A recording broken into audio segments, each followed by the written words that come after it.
नमस्कार, मैं हूं खुशबू परमार और आप देख रहे हैं राष्ट्रीय समाचार। वक्त हो चला है आज की कुछ खास खबरों का।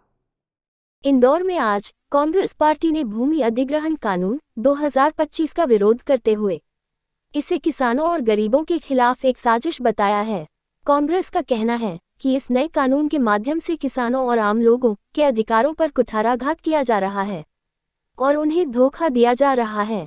कांग्रेस के अनुसार भूमि अधिग्रहण का यह नया कानून पुराने केंद्रीय कानून right to fair compensation and transparency in land acquisition act 2003 को कमजोर करता है। कांग्रेस ने आरोप लगाया कि इस कानून के माध्यम से बड़े व्यापारी और रियल एस्टेट माफियाओं को फायदा पहुंचाने की साजिश की जा रही है। 2013 में लागू भूमि अधिग्रहण कानून में कई ऐसे प्रावधान थे जो किसानों और आमजन के हित में थे, जैसे उचित मुआवजा और पुनर्वास के अधिकार। लेकिन कांग्रेस का कहना है कि 2025 के नए कानून में उन सभी प्रावधानों को समाप्त कर दिया गया है, जिससे भूमि अधिग्रहण के दौरान किसानों और गरीबों का शोषण हो रहा है। जिसमें कांग्रेस ने सरकार से कई सवाल उठाए और इस कानून को किसानों और गरीबों के खिलाफ बताया। पार्टी ने यह भी मांग की है कि सरकार इस कानून को फिर से संशोधित करे और किसानों के हितों की रक्षा के लिए उचित कदम उठाए।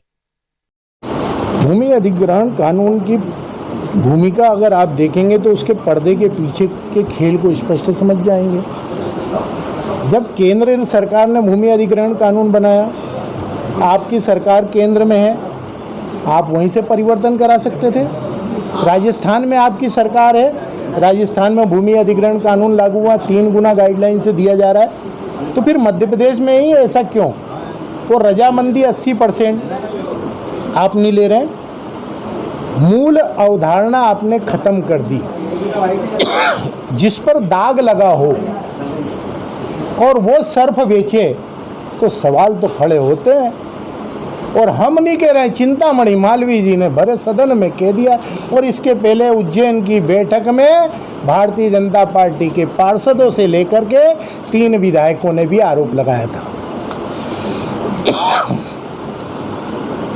कांग्रेस किस तरीके से अपना पक्ष रखेगी किसानों के साथ खड़ी दिखी रही? मंदसौर का गोलीकांड हो, भड़साला कांड हो, या हरियाणा में आंदोलन हो, किसानों को खालिस्तान कहने वाले सरकार के खिलाफ मुखालफत की बात हो, फसल के उचित मुआवजे की बात हो, दाम की बात हो, कांग्रेस हमेशा किसान के साथ थी, जवान के साथ थी, नौजवान के साथ थी, आगे भी रहेगी। क्या कांग्रेस इस संबंध में सड़कों पर उतरेगी या न्यायालय का दरवाजा खटखटाएगी? क्या आप लोगों की आगे की स्ट्रेटेजी? मेरा एक ही सवाल है, जिस कानून को देश के सर्वोच्च सत्ता ने, सर्वोच्च पद ने, राष्ट्रपति ने अपने हस्ताक्षर से सदन के दोनों सदन से प्राप्त बहुमत के आधार पर पारित किया, आज अगर आपका बहुमत है तो आप उसको उसमें परिवर्तन करके बताएं। राज्य सरकार में आपने पिछले दरवाजे से किया और आपके फुलाए हुए फुग्गे पर आपके ही दल के चिंतामणि मालवीय जी ने पिन चुभो दी। हकीकत तो उनने उजागर कर दी, हमें तो कुछ कहना ही नहीं। 15,000 विधानसभा का आंकड़े है। विधानसभा पटल पर जब शिवराज सरकार थी तो विधायक ने, हमारे कांग्रेस के विधायक ने ये प्रश्न पूछा था, तो उन्होंने, कृषि मंत्री ने ये आंकड़े दिए थे, 15,000 किसानों ने आत्महत्या की।